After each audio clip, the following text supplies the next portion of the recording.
So here is my GenStone project. Just had this cinder block retaining wall.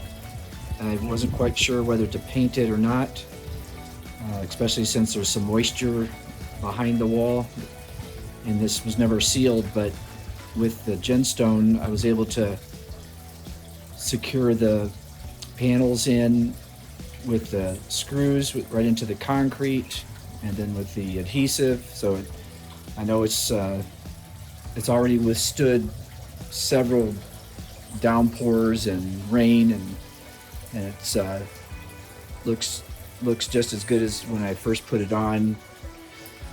I just enjoy it very much. It looks really great. It improved my back patio a lot, and I'd just recommend making sure that you do a dry fit, before you start fastening them on, so you make sure you have everything going in the right direction, it's level. Other than that, it was pretty easy to do and made my backyard much better.